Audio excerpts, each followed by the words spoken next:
Hello friends, नमस्कार साथियों। इस टॉपिक में आप जानेंगे यदि आप उत्तर प्रदेश में कोई भी प्रॉपर्टी ज़मीन परचेज़ कर रहे हैं तो वहाँ पे ज़मीन खरीदने और ज़मीन रजिस्ट्री पे क्या क्या कानून है, कौन कौन से आपको डॉक्यूमेंट्स लेने हैं, डॉक्यूमेंट्स का वेरिफिकेशन क्या करना है। मान लीजिए आप रजिस्ट्री करवा लें तो रजिस्ट्री का प्रोसेस क्या है। रजिस्ट्री के बाद आपका mutation section 80, section 143, section 116, section 117।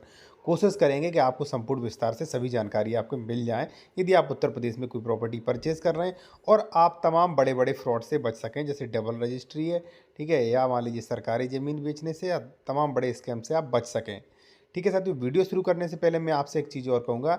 यदि आप कोई भी लीगल एडवाइस लेना चाहते हैं और उत्तर प्रदेश में प्रॉपर्टी खरीद रहे हैं तो उसके डॉक्यूमेंट्स वेरिफिकेशन करवाना चाहते हैं कि ज़मीन की डबल रजिस्ट्री तो नहीं, विवादित तो नहीं, ज़मीन सरकारी तो नहीं, इस पर कोई लोन तो नहीं, तो करवा सकते हैं। डोंट वरी, कॉन्टैक्ट नंबर हमारा वीडियो की डिस्क्रिप्शन में दिया गया है। आप व्हाट्सएप मैसेज करिए, वहाँ पर आपको समय दे दिया जाएगा, उसके बाद आपसे बात होगी।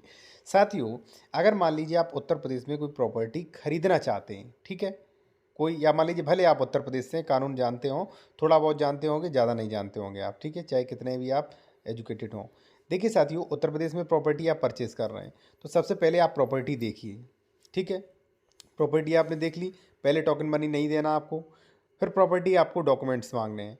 मैं कहूँगा आपसे कि डॉक्यूमेंट्स प्रॉपर्टी के आप मत मांगिएगा। ठीक है, आप डॉक्यूमेंट्स ऑनलाइन भी निकलवा सकते हैं, मेरे द्वारा भी आप निकलवा सकते हो। ठीक है, बस आपको उस प्रॉपर्टी का जो ज़मीन है उसकी गाटा संख्या पता होनी चाहिए आपको, और ज़मीन किसके नाम है वो पता होना चाहिए। गाटा संख्या से भी, गाटा संख्या यानी कि मान लीजिए जो ज़मीन नंबर होता है, गाटा संख्या आपको पता होना चाहिए, और किस गांव में है वो आपको पता होना चाहिए। ठीक है, गांव और तहसील और ज़िला, ये चीज़ आपको पता होनी चाहिए, उससे डॉक्यूमेंट्स रिकवर कर लिए जाएंगे। ठीक है, ऑनलाइन। और मैं नहीं मानते, अगर मान लीजिए आपको आसानी से मिल रहे हैं तो आप खतौनी ले लीजिए और रजिस्ट्री ले लीजिए। ठीक है, 2 डॉक्यूमेंट्स ओनली ले लीजिए। अब आप कहेंगे भाई कि 2 डॉक्यूमेंट्स ले लिए, ज़मीन सही है क्या? नहीं। अब यहाँ से शुरुआत होती है डॉक्यूमेंट्स वेरिफिकेशन की। साथियों, टोकन मनी आपको तब देना है जब आप बिल्कुल सहमत हो जाएं कि ज़मीन जो है बिल्कुल सही है कि नहीं, पहली चीज़। ठीक है साथियों, अब आपको डॉक्यूमेंट्स में क्या क्या चेक करना है। देखिए, डॉक्यूमेंट्स जो हैं वो आप तहसील में मत दिखाइए एडवोकेट को, क्योंकि आप अगर मान लीजिए वो प्रॉपर्टी डीलर, बड़ा प्रॉपर्टी डीलर हुआ, तो तहसील के जो भी एडवोकेट है उसे जानते होंगे और आपको सही इन्फॉर्मेशन नहीं देते, क्योंकि वो सोचते हैं रजिस्ट्री करने को मिलेगी, हमारा पैसा मिलेगा। ठीक है, इसलिए वो गलत इन्फॉर्मेशन दे देते हैं, यानी कि ज़्यादा रुचि नहीं रखते कि आपके साथ कोई फ्रॉड ना हो। ठीक है, देखिए साथियों, आपको क्या क्या चेक करना है वो मैं आपको बता दूँ।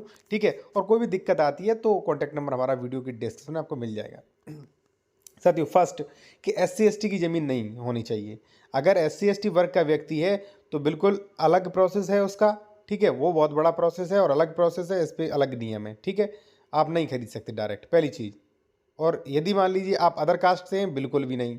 ठीक है, वहाँ पे सेक्शन 98 के प्रोविज़न लागू होते हैं। दूसरा है साथियों, खतौनी में ज़मीन की श्रेणी। आपने खतौनी ले ली है, निकलवा ली है, तो खतौनी की ज़मीन श्रेणी देखिए, क्योंकि उत्तर प्रदेश में प्रत्येक श्रेणी की ज़मीन नहीं खरीद सकते आप। जैसे 4, 5, 6 ऐसी तमाम श्रेणियाँ होती हैं। उसका ही सरकार, चरागाह, चाहे मान लीजिए सरकार की आरक्षित भूमियाँ होती हैं, उन्हें आप नहीं खरीद सकते, तो सावधान रहें। फिर तीसरा नंबर पे आप ये देखिए, ज़मीन है संक्रमणीय है कि संक्रमणीय, ट्रांसफरेबल, नॉन ट्रांसफरेबल राइट वाली देखिए।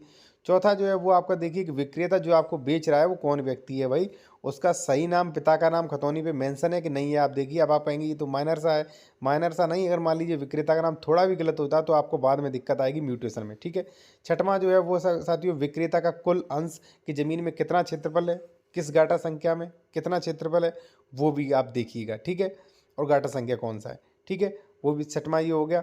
सातवां जो है वो साथियों, विक्रेता का कुल अंश में से कितनी ज़मीन अभी बाकी है, यानी कि इसका कुल अंश कितना है और कितनी ज़मीन बेच दी, कितनों का म्यूटेशन हुआ है। ठीक है, ये आप ज़रूर चेक करें।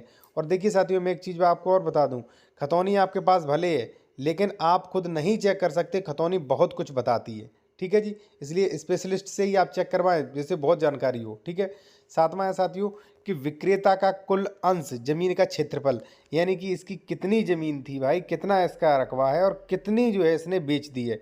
ठीक है, सातवां जो है, सॉरी, आठवां जो है साथियों कि विक्रेता जो है, जो ज़मीन बेच रहा है, आप ये पूछिए ज़मीन आपके पास कैसे आई।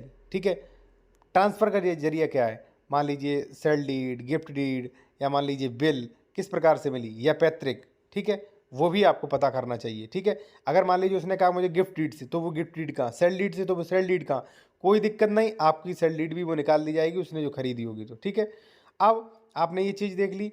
अब फिर आपको देखने हैं खतौनी पर हुए सभी आदेश, कोई निरस्ती का आदेश तो नहीं, कोई स्टे का आदेश तो नहीं, कोई ग्राम सभा का आदेश तो नहीं, कोई केस तो पेंडिंग में नहीं, ये आपको देखना है, ठीक है। 10वां आपको खतौनी पर बंधक या मान लीजिए ज़मीन पर किसी भी प्रकार का लोन तो नहीं, ये आपको देखना है।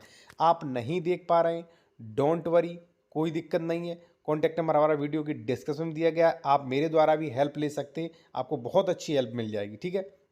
11वां है साथियों, जमीन पर कोई केस तो नहीं चल रहा, ये भी आपको देखना है। यूपीआरसीएमएस पे आप देख सकते हैं कि जमीन पर कोई केस तो नहीं चल रहा, ठीक है। अब साथियों मैं एक चीज़ बता दूं कि अगर मान लीजिए आपने खतौनी पर ये चीज़ देखी, ये चीज़ सभी सही है, जैसे मान लीजिए खतौनी में उसका नाम है, सब कुछ सही है, फिर भी साथियों आपके साथ एक बड़ा फ्रॉड हो सकता है, वो हो सकता है डबल रजिस्ट्री वाला। अब आप कहेंगे वो कैसे? वो ऐसे साथियों कि कई बार क्या होता है, मान लीजिए खतौनी में मेरा नाम है, मैंने आपको प्रॉपर्टी बेच दी, रजिस्ट्री करा दी, आपने म्यूटेशन नहीं करवाया, तो खतौनी में मेरा नाम दर्ज ही रहेगा, ये ज़मीन आपको बेच दी गई है, ठीक है। तो खतौनी में अभी आपका नाम आ नहीं पाया, लेकिन खतौनी में मेरा नाम दर्ज है, मैं बेच चुका हूँ ज़मीन, अब मुझे बेचने का राइट नहीं है, ठीक है। और हो सकता है भाई मेरा मान लीजिए मैं बेईमान टाइप का आदमी हूँ, वही खतौनी निकाल के किसी दूसरे को बेच दी। तो इसी प्रकार के तमाम फ्रॉड हो रहे हैं, आप देख सकते हैं सामने साथियों, ये फ्रॉड आप देख सकते हैं। रियाजुद्दीन वाला 28 नंबर प्लॉट गाटा संख्या 36 में 2 बार ये प्लॉट बेच दिया और 2 बार इनकी रजिस्ट्री हो गई, ठीक है। तो डबल रजिस्ट्री वाला फ्रॉड हो गया ना, ठीक है। देखिए साथियों, सबसे पेंडिंग में मामले जो अधिक हैं पेंडिंग में कोर्ट्स में, तो वो है ज़मीन संबंधी मामले, ठीक है। फिर आपको क्या करना है साथियों, फिर आपको करना है कि रजिस्ट्री में जो है विक्रेता ने कितना खरीदा और कितना बेचा। देखिए रजिस्ट्री में भी उतना अंश है और खतौनी में भी उतना अंश, वो भी आपको चेक करिए। फिर विक्रेता ने कितनी ज़मीन की रजिस्ट्री कर दी, कितनी बाकी है, पूरा आप कैलकुलेशन करिए, ठीक है। उसके बाद साथियों आपको ये देखना है कि विक्रेता के साथ कहीं डबल रजिस्ट्री वाला फ्रॉड नहीं हुआ है। देखिए कई बार क्या होता है, मान लीजिए कोई कार खरीदने गया, उसने कार गलत खरीद ली, कोई कार में कमी है तभी तो वो बेचता है। तो इसलिए आप ये भी देखें कि विक्रेता के साथ कोई फ्रॉड तो नहीं हो गया, इसीलिए वो ज़मीन हटा रहा हो, ठीक है।